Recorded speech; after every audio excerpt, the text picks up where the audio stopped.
Good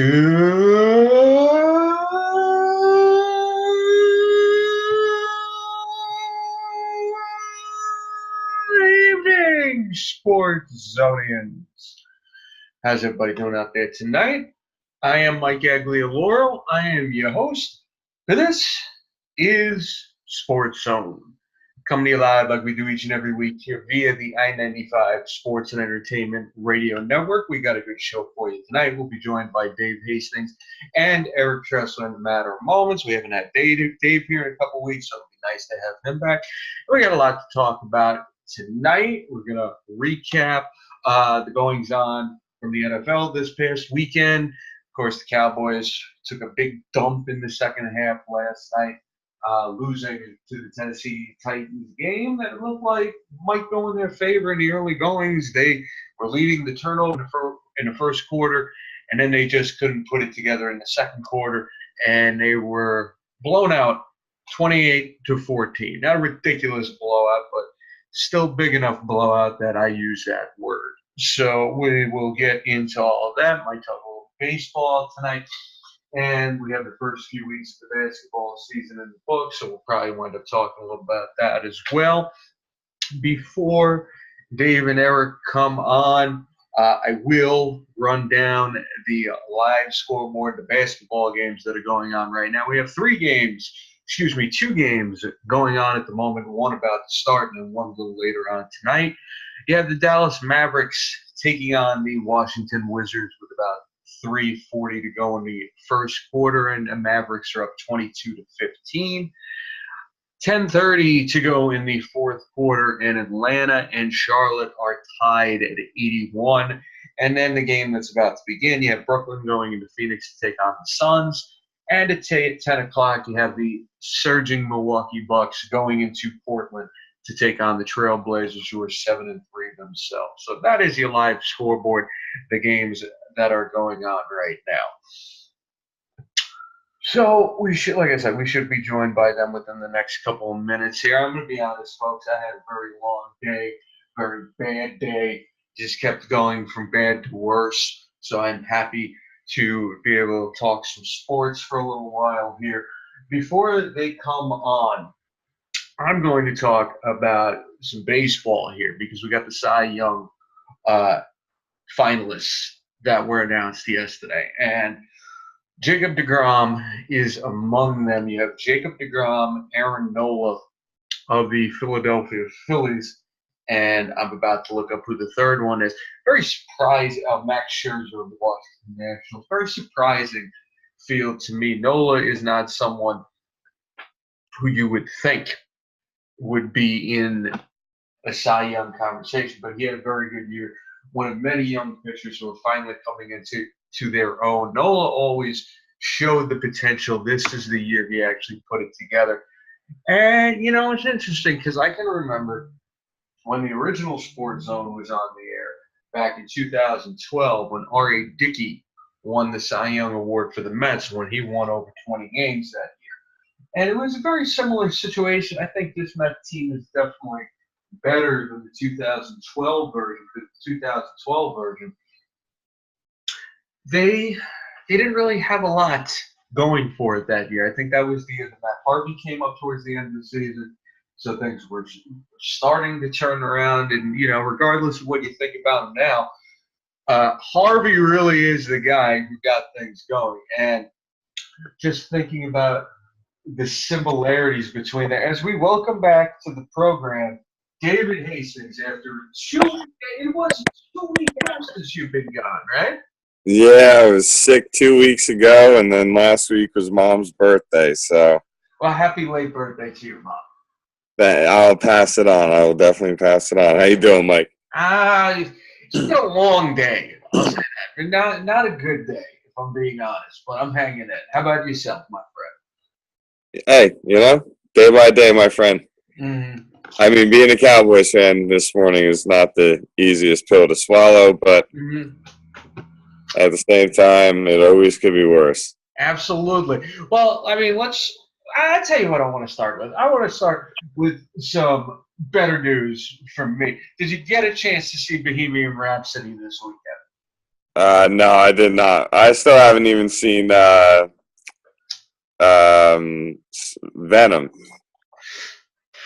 Venom is not a great movie, but I had a lot of fun watching that movie. I'll say that. Yeah, I haven't been to the theaters in a while. Yeah, Tom Hardy's amazing in that movie. I thought the scenes with him were great. Everybody else in the movie is just there to get a paycheck. They didn't do anything with anybody else in the movie. Tom Hardy and Venom and the relationship between Eddie Brock and the Venom symbiote.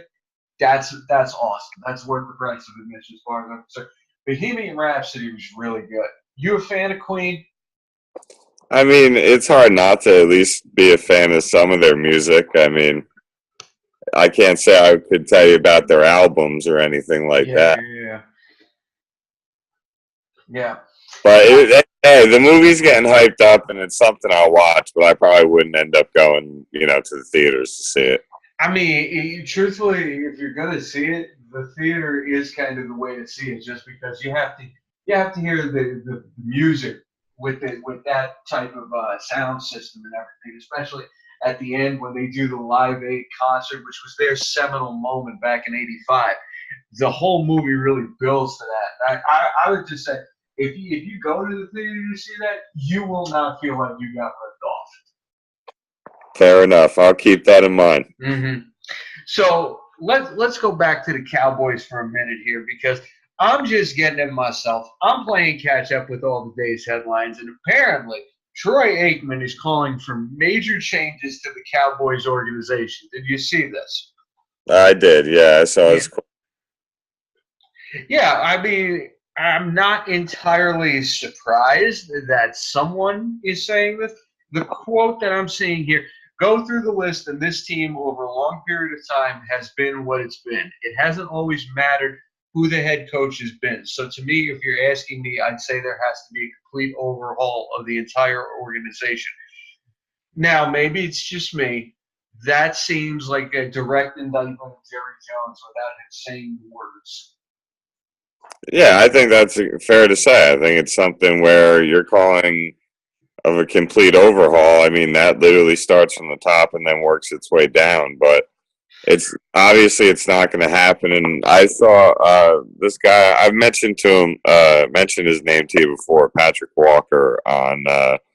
He's like a Cowboys beat writer. Okay. I think for Dallas HQ, maybe. I can't remember the site he's on, but either way, he made a good point, and he said that because Jerry came out today saying that Dak was going to get extended, and he's the quarterback of the future, and he made a really great point of, I think that he thinks that Jerry's all in on Dak because he's worried about going through the struggle of trying to find that next franchise quarterback.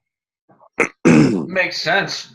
So he's all in on Dak and really vested in him because he believes in him, and Dak has shown that he has that ability to really lead a team, but at times has also really shown that he still doesn't understand the game the way he should as a third-year quarterback.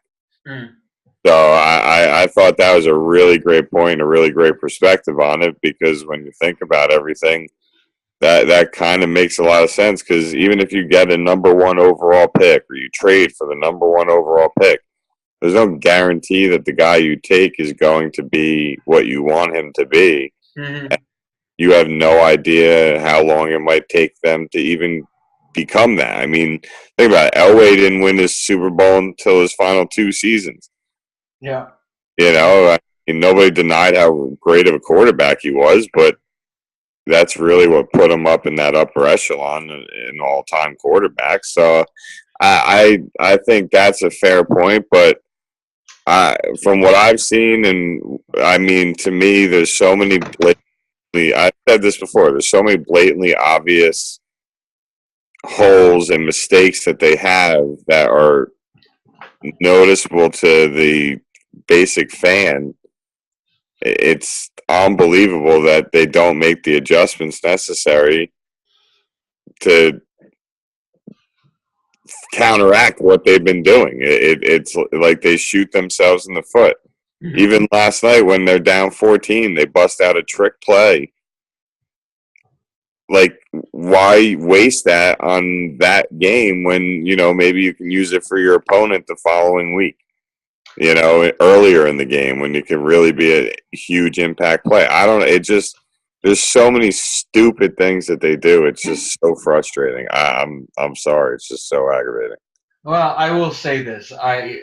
Before we bring in Eric, I would say I remember the period between Troy Aikman and Tony Romo, and the litany of quarterbacks that they tried and failed, from Chad Hutcherson to Quincy Carter to Drew Henson, and there's a number of quarterbacks I'm leaving out. I definitely understand why Jerry Jones is basically banking everything on Dak Prescott being the guy. But if you feel that strongly, you need to bring in a coach and you need to bring in an offensive coordinator who's going to be able to develop the quarterback. Because based on everything, Dave, you just said, and based on everything we've seen, I like Jason Garrett. I've always liked Jason Garrett. He's not the guy to be developing Dak Prescott. Because what you mentioned about the trick play, I'm sorry, I think we can agree. Prescott's not the one who made that bonehead decision. That's the coaching staff right there. And this goes to Garrett. We've seen it time and time again. As much as he's gotten slightly better as a head coach, time management, stupid decisions, not being able to adjust on the fly, these are things he is famous for. And Linehan, we've said all we got to say about Linehan in the past. He's not a guy who's going to make adjustments throughout the game. But let's see what Eric has to say, because Eric Tressler is here tonight. Eric, how you doing? I'm good. I think you guys know what I'm going to say. Yeah, that's why I decided to talk first. Yeah. I mean, come on. Wake up and smell the roses. It all stinks from the head. It all smells from Jerry. It's all Jerry's fault. He's got his nose in everything. He's got to back off. Garrett's been his puppet. He's been a puppet. He's been a yes man. He's been his man. So that's why he keeps that job. It's not because he's a fantastic coach. Everybody knows he's an average coach at best. He's not going to bring him to the promised land, but Jerry thinks he can. And, it's all terrible. Really think back about it. I mean, the quarterback decisions, everything. I mean, it all still comes from Jerry. He's still making decisions. He's got to back off the football decisions. He's got to turn the reins of football operations over to somebody else and just be an owner. But no, he's got to have a weekly press conference, and I think he even does a radio interview, and he's got to be everywhere, talking everything. Yeah, he might even. I think you're right about that. I knew there was something to do with radio in there. Yeah. He can't help himself. Well, to your point, Eric, the fact is, over the last, 5 or 6 years, he's taken a lesser role in their draft preparation. And they've done very well drafting over that time. So, I mean, I don't think anybody thinks that Jerry Jones should continue to be hands-on with the organization. But you look at how they drafted, you want to extrapolate that. You're onto something there. Dave, what do you say? Well, I mean, if you're going to mention something like that, I mean, I think you have a blatant point to add to it by saying, look at Byron Jones. Byron Jones was wasted for the first 3 years of his career at safety, and now he's playing corner, and he's one of the top overall rated corners in the league right now. Like, it's one of those things where, yeah, they're drafting well, but the management of the roster, the way they put the roster together, like, yeah, I agree. They've had some good draft picks. They found some guys in later picks, so on and so forth. But when it's all said and done, they've still basically are on pace to be a 500 team since they drafted Zeke and Dak. If this year ends at what's it? 4? If let's just say they end the season at, I think it's 4-12. Is that what it is? I don't know. I forgot to do the math. But either way, anything with 6-10 to 4-12, if they end in that window, they'll be 500 since they drafted Dak and Zeke. And all of a sudden it makes that 2016 year null and void because they should be getting better with that process. When you have your two best supposed players on their rookie contracts, you should be able to add players, add pieces to make a push with those players while they're on those deals. But instead, they had dead money from DeMarcus Ware. They had dead money from Tony Romo. They had dead money from numerous plays. And as a management team, they fucked up, screwed themselves. Excuse my language. And it all goes back to what Eric said by attaching to Jerry Jones. Because those contracts that they're eating that money for, the way they handled those releases and the timing that they did, Dez is another example. That cap space carries over on the next year. Stupid management. Yeah, excuse me, I'm dying over here, but yeah, totally agree with you on that. Absolutely, hard to argue any of that stuff. So, any final points on this before we move on? Either of you guys can go. They need to get rid of Booger McFarland on Monday Night Football. That freaking no. He's the Charles Barkley of the group. He's like the Charles Barkley of football. I feel like. I like listening to him. I don't mind him. He's some Booger. He's an SEC guy too, by the way. LSU, I believe. What about ditch Witten and just have Booger with the other dude? I don't know. I don't hate the Monday Night Crew. I'll be honest. I've heard worse. I mean, anytime I got to listen to Joe Buck or Chris Collinsworth, it's probably worse. Fair enough. So I'm gonna pick those guys. I will. I don't mind them. I think they're doing an all right job so far, I guess, for what I've listened to. Dude, why would you call yourself Booger is all I want to know. I don't think he calls himself that. I think it was a name given to him. That's actually his legal name, I think. Even if it is, and his parents wanted to call him Bug. I don't know, Booger. So what do you want to name the kid? Snot? Nah. Scab? Nah. Booger? Yeah, okay, let's do that. Okay, fair enough. All right, so let's talk a little bit about the rest of this past week in the NFL. Any thoughts from you guys? Anything stand out for you? Dave, we can start with you on this. I mean, the NFC East is still wide open with the injuries Washington took, especially to the offensive line.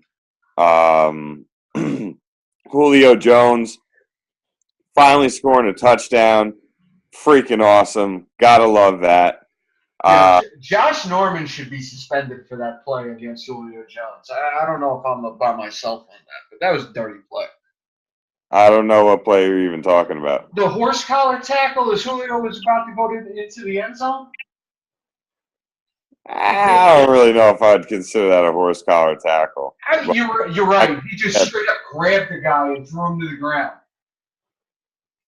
He was trying to stop him from scoring. I didn't like that play at all. Well, either way, Julio scored a touchdown, so that's freaking awesome. Houston now has won 6 in a row after starting 0-3, and with the addition of Demaryius Thomas, I mean, he's only going to get better and better as the weeks go by. So that could be a dangerous team to watch out for if they can stay healthy, which we've always said that's their biggest problem on that team. Seattle, I mean, I don't know what to think of Seattle. They're as unpredictable as most teams in the league. And Cleveland keeps fighting, man, but they're just not – they're still not there. They're just not there yet. But I like what you're seeing out of them. I think Mayfield really could have the potential to be a star in the league, and that's exciting for Cleveland. And I guess lastly, New England's still pulling out a nice win at home against Green Bay and really kind of limiting Aaron Rodgers in the second half. Absolutely. Agree with you on that one. Yeah. Eric, what do you got? To go on top of that, surprised that Green Bay is under 500 at this point in the season, 3-4-1, I believe they are now, and trailing. So I don't know. It'll be interesting to see how they respond. And then the biggest game of the week, I'm kind of surprised Dave didn't mention it. You got the Saints and the Rams. The Rams get dealt their first loss. I picked the Saints last week, actually. I remember that pick. I was proud of that pick. You also picked Dallas and Green Bay. I haven't had many other good picks, so I'm going to be proud of that one. But heck of a game. But how about the Rams go out and trade for a guy like Dexter Fowler and end up giving up 45 points to the Saints? Doesn't make a lot of sense. No, you knew the Rams were going to stumble somewhere. They weren't an undefeated-looking team. Go ahead, Dave. I was just going to say, you think about the defense on that, the names on that defense, it's shocking how inconsistent they are. Drew Brees tears you up every time. He's the most accurate quarterback out there. That's the problem, is he picks you apart. There's a reason he's putting up records and touchdowns, and he's a prolific passer, one of the best we've ever seen. So there's no shame in losing to a guy like him. But again, like we're saying, you got all those defensive names. You're supposed to be as good on defense as you are on offense, and your offense went out and put up 35. Your defense went out and gave up 45. I don't put that game on the offense. No. Michael Thomas setting the Saints record, 211 receiving yards as well in that game. The monster day. And doing a callback to Joe Horn in the middle of it. Which, I mean... Yeah, and then, wait, did you guys talk about the guy on the Dallas Star? The 50-yard line after the interception last night? Do we have to? Just another reason I love Byron Jones. Went and shoved 5 guys off of it. Yeah. Yeah. He was in the George Teague role this time, which was good to see. Going back to that Saints game, though, I'll say that 2 things. What you said about Fowler, I mean, obviously, I don't think anybody really expected him to have a big contribution during that. And the Saints defense, as vaunted as they are and as much stars as they have, this has been a problem with that defense for a couple of years now. They have all these top-notch defenders, and they just still want to be very inconsistent. So there's that. But I want to know, do you guys think it would have been the same result if this game happened in L.A.? Because I don't necessarily think this game goes that way if it's in L.A. We know the Saints wind up buckling down when they're in New Orleans. Well, I think the key response to that question is simply this. Saints beat them head-to-head in New Orleans, so if they have to play in the playoffs and have the same record, New Orleans is going to be home, and that's really that's really all that matters. Mm-hmm. And if they played in L.A., I still think Drew Brees, if you got a nice 70-degree day, I'm pretty sure Drew Brees still can play just as good as he did in New Orleans. That's fair. That's fair. Here's my question, though, because I think we can agree right now, looking at the NFC, these are the 2 teams we can expect to see in the conference championship, barring anything unforeseen, right? Am I by myself in saying that? Eric? Not by yourself, but not counting a couple teams out yet either. Yeah, that's fair. I mean, obviously nobody's out of it right now, but go ahead, Dave. Mike, I see why you would say that, but let's be honest. You can't count Carolina out. I'm sorry. I'm counting Carolina out until they give me a reason not to. I don't take that team seriously. It would be nice if you could. I don't know. Ever since that Super Bowl, this has not been that same team. They're playing some good football right now. What do they win? 3 in a row now? Yeah. Let's see them keep doing it, though. Fair enough. Continue, though. Like Eric said, there's definitely there's a handful of teams I'm still not counting out. Minnesota's looking better and better. After their stumble against Buffalo, they've been playing a lot better football. I wouldn't count Minnesota out yet either. I'm just saying I don't think it's as done a deal because, like I said, and like you talked about, you put Drew Brees in certain situations. Now you take him. Well, Minnesota plays in a dome. You really have to play outdoors in a place like Green Bay to get the effects of like the cold weather or anything. But honestly, they're probably gonna, they're smart. They'll try to high up some home field advantage for Drew Brees. Fair enough. Let me ask you something. At what point do we start taking Chicago seriously? Because I get that they beat a crappy team in Buffalo. 5-3 right now. Technically, they're the leaders in their division. When do we start to think they're for real? Until Trubisky plays more consistently, I'm just not ready to really put them. I mean, and look at the teams they've beaten. Honestly, the Cardinals, the Buccaneers, the Jets. Say what you want though, because Seahawks who haven't been right this year. Say what you want, and the Bills. I'm just saying the wins don't look good. They're not impressive teams that they're beating. They've lost to Green Bay. They've lost to the Patriots. They even lost to the Dolphins, who are kind of a little bit of a surprise. Here's the thing, though, because I make some good points there. They have the third best point differential in the league. They have scored 82 more points than they've given up. And I get that goes to your they've beaten bad teams thing. But you got the Chiefs, you got the Rams, and then you got the Bears for best plus minus differential. Patriots are at 68. Yeah, I see you. Look, I get it. Their defense is good, but the bottom line is, if you look at the competition that they played against, you can't. I don't know. I got to go with Eric on this one. Real quick. 70 of those points, Dave, or I'm sorry, Mike. 70 of those points were against the Bucs and the Bills. They won 48-10 against the Bucs and 41-9 against the Bills. Outside of that, most of the wins have all been within 2 scores. So most of those points are all there. Just those 2 wins. Here's the thing, though. Fair enough. You look at their schedule coming up.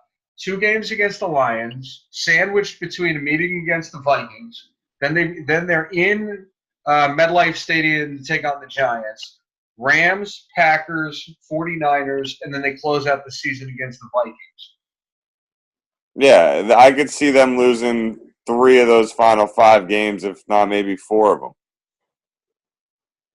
Yeah, that's fair. But that's still, if they lose 4 of them, that still puts them at 9-7, though. So that's not a great record, but that's in a playoff race right there. If things break right, that's a playoff. That's a wild card record right there. Yeah, I mean, I don't know. Just not high on the Bears. Not yet. And especially with all the injuries they've been dealing with. Mac hasn't been right in the last. I don't even think he's played in the last few weeks. So, I mean, obviously they're trying to get him healthy because they're winning games, and I understand that, and it's a smart move. But I don't know. I still think Green Bay and Minnesota have a chance to push for the top of that division. Final point, then we can move on, because I'm just looking at their losses right now. They lost by 7 to the Patriots. They lost by 1 to the Packers in the first week of the season, and then they lost by 3 to the Dolphins. That's not terrible for a team that we didn't even think was going to be over 500 before the season started. It still might not be. It's not. Don't go too crazy yet. I'm not going too crazy, but I'm saying when you got 2 games against the Lions, 1 game against your Giants, and then 1 game against the 49ers for the rest of the season, that's 9 wins there, in my opinion. You are putting a curse on them, man. I got to tell you. Well, you could be right on that. I do feel cursed. You are sitting there laying out all these easy wins they should have, and if this is the time they stumble, I'm coming back to you. I'm coming back to this moment in the show here where you just did that to them. Do you have money on those games or something? Are you upset that I did that? I hear. No, I mean, as a Bear fan, I would be kind of upset to hear it. I'm just saying. I'm just saying. I feel like he's not going to admit it, but I feel like he's got money on those games. Just like, damn it, Mike, you freaking jinxed me. I might as well get my money back right now. So I don't know. Let's do some picks here. Let's do some picks. Get this out of the way. Dave, you were not with us for picks last week, and Eric, as he said, hasn't been a great year for you. You won 1-2 last week, so you are now 12, 14-1 on the season, which is not terrible. Dave is sitting there at 14-9-1. I'm on top of all you guys. I'm at 18-8-1. So let's go through the 3 games we are picking for this week. We're starting off, we're going back to New Orleans, who is in Cincinnati this week to take on the Bengals. Eric, let's start with you. Who you got?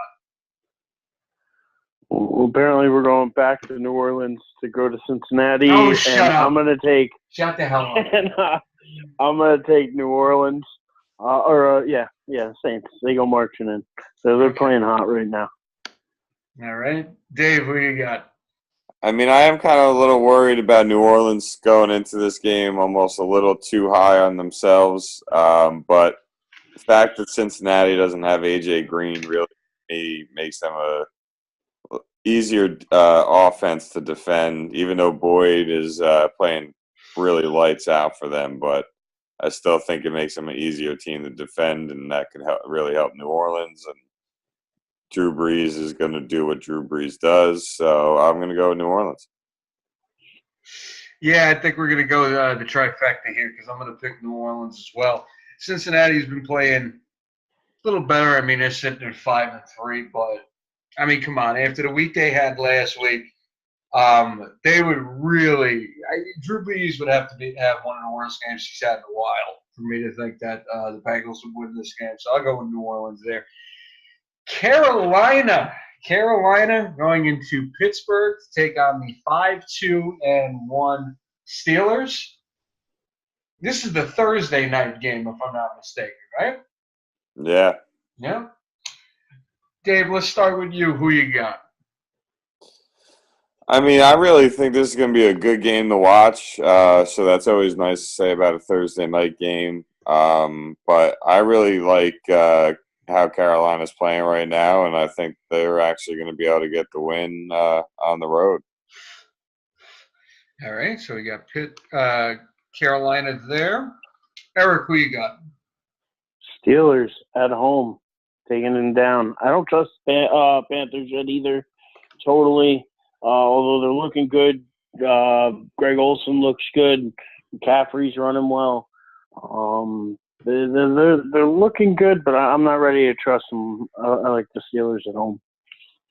Yeah, I think I'm going with Eric on that one there. McCaffrey is a beast, but Steelers are playing pretty good lately too. Victories over the Falcons, the Bengals, the Browns. Then they beat the Ravens this week. Ravens look terrible over the last few weeks, man. So I'm gonna go with Pittsburgh there as well.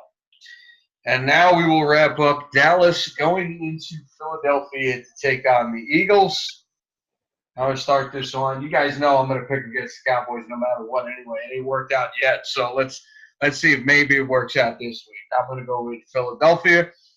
Dave, who you got? Based on what I've seen out of Dallas and Philly coming into this game off of their bye week, Dallas technically coming in on a short week on the road, I can't imagine how Dallas wins this game. So I got Philly winning. Eric?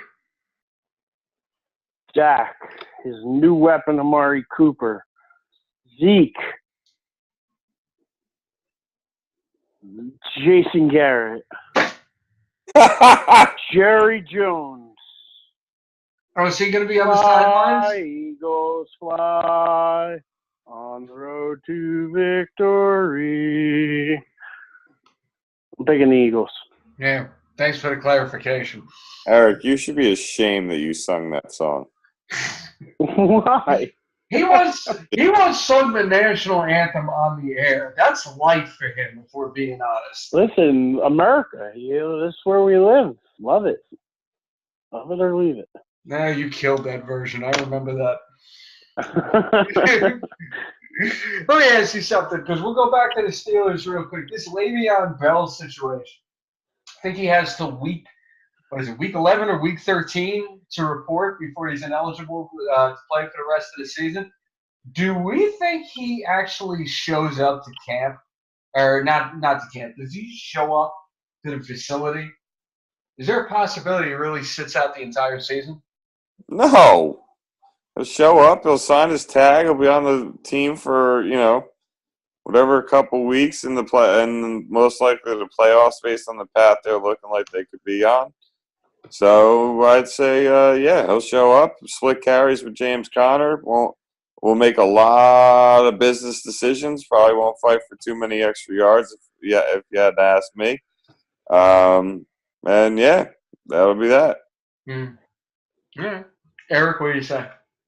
My question is who really cares at this point? If you're the Steelers, you've got Le'Veon Bell, version 2.0. He's putting up more yardage. He's scoring more touchdowns. You got James Conner now. You got goodbye, Le'Veon. Who cares if you even sign this thing? Then we don't even got to give you that money. Just go away. Do whatever you want to do at this point. I would give him away at this point. James Conner's playing so well, and you got him so cheap. What do you even need him for? You don't want to pay him. You're not going to get anything out of him. Nobody's going to trade for him because they know he's going to end up being a free agent anyway after all's said and done. Plus, he's just putting more years on his body, and everybody knows the closer you get to 30, the less you're likely you are to get any kind of contract in the NFL. Except if you're he's losing valuable dollars. He's losing valuable time. I get it. He's trying to make a point. He's taking a stand, and he's already made a bunch of money. I'm sure he's a smart guy, and he's invested it and done right by himself, so he's probably still living all right. But Steelers don't need him at this point. They've proven that. They're 5-2-1 or 5-3-1 with James Conner. And Conner, like I said, he's rushing well. He's catching everything out of the backfield. He's scoring touchdowns. What more do you want out of a guy? I mean, Le'Veon who at this point? I think that's a great way to say it. I mean, I'm shocked they didn't just take the franchise tag away and let him be a free agent. But I don't know if you can do that once the season starts or not. I don't know the rules that in depth. But Well, I don't know that rule, but I know they could have always chosen to deactivate him. And if he misses, I can't remember what the cutoff is, but if he doesn't make a certain cutoff, if he's not with the team and active by a certain amount of time, his free agency would actually go back a year, and they'd be able to franchise him one more. I think that's the week 13 or week 11 deadline, whatever it was. I think if he misses that, they have the right to franchise him one more year and push back his free agency. Yeah, but why would they even do that? Why would they cost themselves the money, the time, and the energy? They're going to re-sign him, and why pay him the franchise tag, which is going to be $19 million or $18 million, I'm sure, whatever it is. I don't think it's worth it. I'd let him walk at this point. Let somebody else give him the huge contract, and you move on with James Conner. I tell you this. I still think Bell is one of the top 3 running backs in the league. Conner's been good. I will never think Conner is as good as Le'Veon Bell. Look at the numbers. I mean, yeah, okay, the numbers are great, but the numbers are there. Look at the game-by-game numbers. Look at it. Listen, I'm going to stand by my opinion on that. I want to see it from Conner from a longer period of time. Bell has been around, 4 or 5 years at this point. Never played a full season, but every time he does play, he puts up stats and make you think he played a full season. So there's that. But at this point, my biggest surprise in this whole situation is the way that his teammates basically turned on him. You never see players criticize a teammate for a contract situation because they know when it comes time for them to do it, they don't want the rest of the locker room turned on. That the Steelers players did not give a damn. Every damn one of them turned on him. And it makes me feel like there's more going on there than we really know about. So it'll be interesting, though. It'll be interesting. All right, so that'll do it for football here. Let me let you guys pick. We got about 10 minutes left here. You guys can each pick one thing each. whatever you guys want to talk about. Eric, why don't you start? I'm sure I know where this is going, but go ahead. College football. Of course you know where it's going. Mm-hmm. I mean, to me, that's huge right now. You got Bama. They rolled over LSU. It's pretty crazy to think about the only LSU's been shut out 4 times in the last 25 years. 4 times. All 4 times are against Alabama at home. Well, no, I should say those are at-home stats. Mm-hmm. So, I mean, they just – Bama seems to kind of have their number right now. And, yeah, it's big-time college football. It's everybody's worst nightmare in college basketball, the fact that Alabama has a true quarterback. Not just their, read option, run little slants, occasional trick plays, throw the ball down the field once in a while. Like an actual quarterback with having your wide receivers run route trees. And, I mean, to me, it's the scariest thing that could have happened to college football is the fact that Alabama has a true quarterback now. And I'm not trying to disrespect the quarterbacks that they've had. I'm just saying, like, a true. Well, no, he's probably the best of the bunch, or so he looks like it. I mean, going into the LSU game, he had thrown 25 touchdowns, no interceptions, and it was actually in the game he threw his first interception. The very next drive, they got the ball back. He drove and led him for a touchdown. That's the way he answered after throwing his first interception of the year. So I love his resilience. I think he's big time. And next year, you're going to hear a lot of people in the NFL saying tank for Tua because he's gonna be up there on a lot of people's draft boards. Oh yeah. Yeah. So I'm telling you, Dallas, bro. They ride Dak Prescott's next year's contract. It's his final year.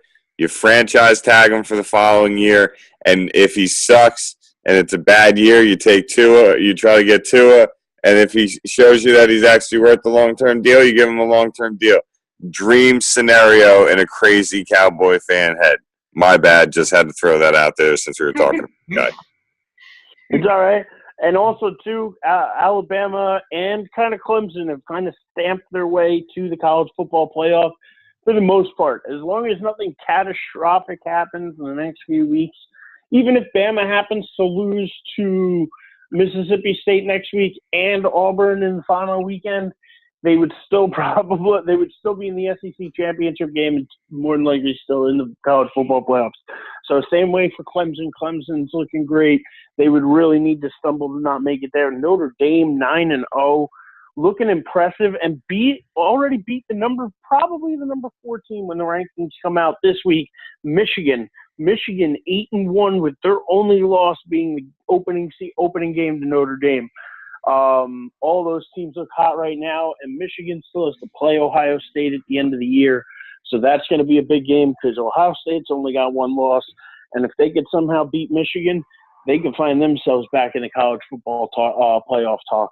So a lot of stuff going on. And then also, Oklahoma playing well. So it could get crazy. And then you still have undefeated UCF, who last year pretty much thought they should have been in the national championship game or at least in the playoffs, and they weren't.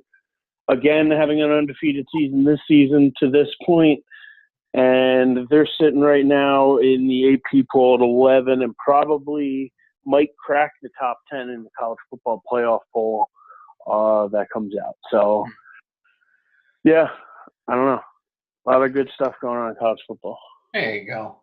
Yeah, I gotta say, from what I've heard and read and everything, the Big Ten with Michigan and Ohio State could end up unfolding, really could make for a hell of an interesting couple last weeks for those two teams with a hell of a game between the two of them, towards the last, 2 weeks of the season for everybody? Yeah, it might even be the last week of the season.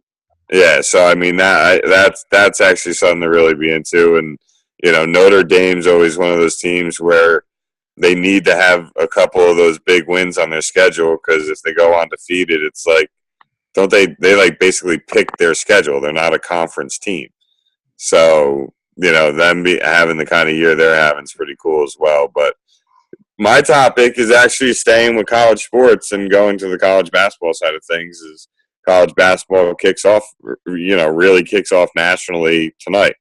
And I'm a big college basketball fan. It's a lot to me at this point. It's more fun than the NBA because you can have a number one team playing a non-ranked team, and it could go 3 overtimes, and the non-ranked team wins on a buzzer beater. So I'm excited for the college basketball year. I think North Carolina has a couple of seniors this year that'll be their last season, and I've watched them play for obviously the 4 years they've been there.